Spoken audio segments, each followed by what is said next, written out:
Yeah, so I thought I'd come out today and actually shoot a video about chipping. So there's no better feeling knowing that when you wake up in the morning to go play golf, so that you're gonna play well. There's no better feeling of hitting good golf shots down the fairway. Years ago, I was frustrated because I lost that. I was confused, I was frustrated, and then I met Mo Norman and learned the single plane swing. And so now I wake up every day and I know I'm gonna hit it well, I know I'm gonna play well, I know I'm gonna have fun. So my mission today is to help as many people as possible wake up every day feeling good that they're gonna go out there and play great because of the single plane swing. Hey, welcome to the channel today. Yes, I talk about ball striking a lot, but of course, this is part of the game that you really need to spend a lot of time on. Feel around the greens. You know, you're gonna go out there and play great golf, but if you can't chip the golf ball, it's very hard to score well. You need your wedge to save you when you're not hitting good shots on the course. So one of the things I want to talk about today is chipping. Now, my brother is the absolute best chipper of a golf ball that I've ever seen in my life.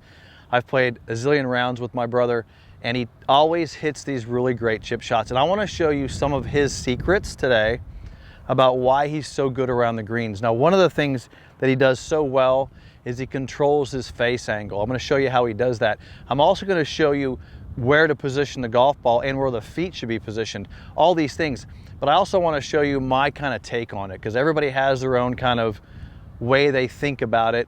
How do you accelerate the club? How do you keep the face angle correct? I want to kind of show you that today as well.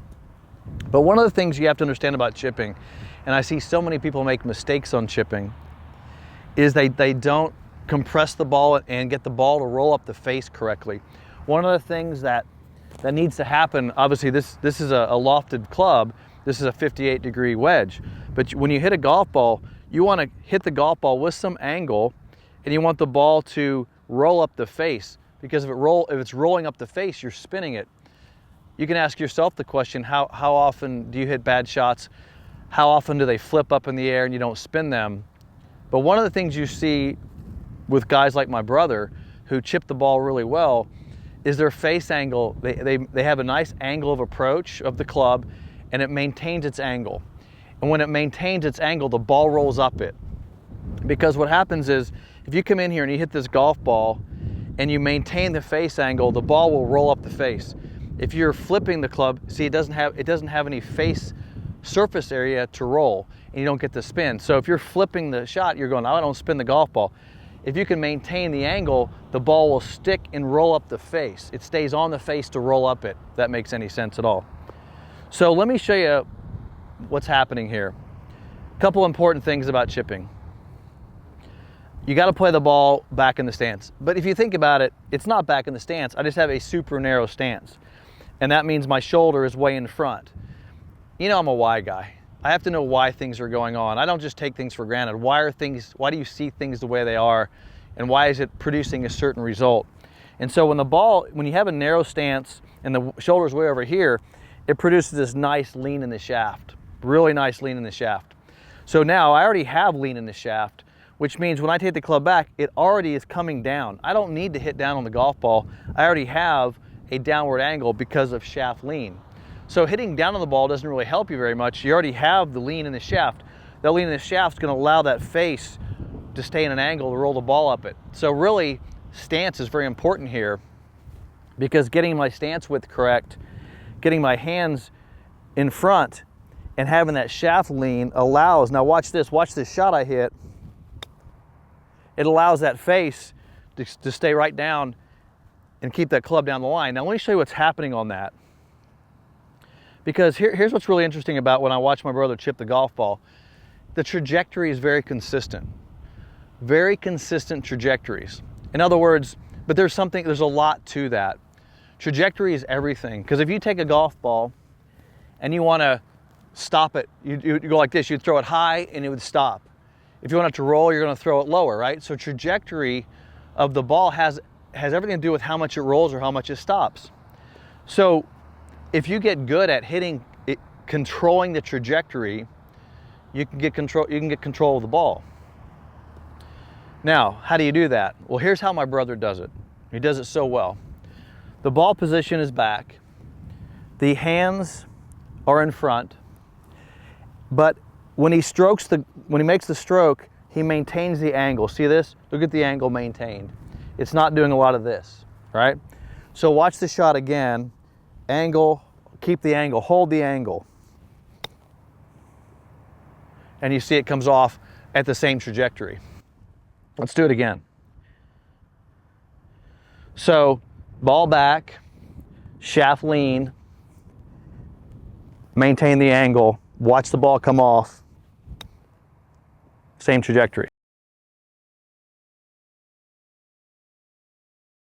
Now, so you're saying, okay, great, Todd, that's a chip and run. That one rolled a little too far. How would I hit it higher? Well, here's what's great about it. I'm not going to change that stroke at all. Same exact stroke. So in other words, ball back, same stroke, but I'm going to take the ball and I'm going to move it up slightly. So the stroke's the same, but when it comes in here, it has less of an angle. I'm not hitting down on it near as much. So watch, the ball will now go in the air higher. It's moved up a little bit. And there it goes higher. See, it'll stop a little sooner now. That one should roll itself out. So you see how I'm making the same stroke, but because I have more, the shaft has more angle here than more there, it's maintaining this angle, but because it has a bottom of the arc, it's staying on the face a really nice length of time. What you're not seeing is this. What you're not seeing is this. You're not seeing me do this. You're not seeing me flip the club like that, because see, that just pops it up and it dies. Very hard to control the spin. I don't hit it solid. I'm not meeting center of mass. The ball just kind of dies up there. Hard to control that. So watch again. Ball back, hands in front, keeping the angle.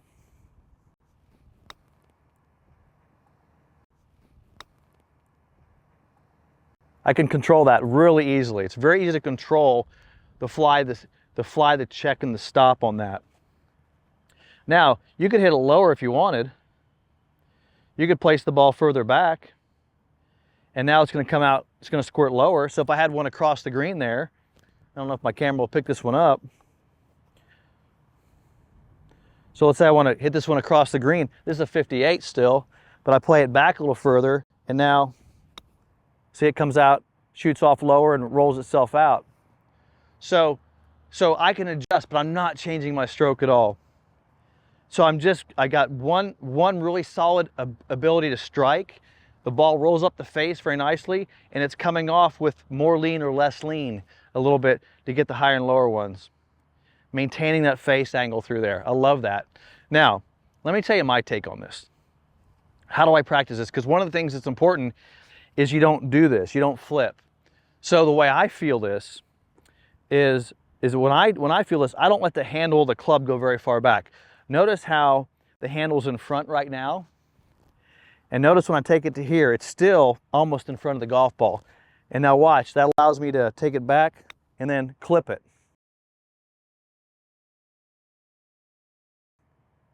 So if I do that, so watch this again. I'm going to take it back, ball back in my stance. Don't let the handle go back very far, and it clips. And the reason I like that so much is because the handle's always referencing the leading in front. I never have to worry about flipping it. I see so many people get up there, take this back too far, then flip it and decelerate, and they have zero control over the golf ball. So again, let me just wrap this up here. Put the ball back, create some shaft lean, hands back, don't let the hands go back too far, keep the angle. And it pops it out there. And that's really what my brother does, and why the stuff he teaches in the technique produce the most consistent results. And you can see those shots, they gather around the hole because you get very good at controlling trajectory on the shot. Hey, thanks for joining me again today. If you're enjoying this content and anything you want to learn about the single plane swing, click the bell icon, give me a thumbs up, and I'll see you in the next video.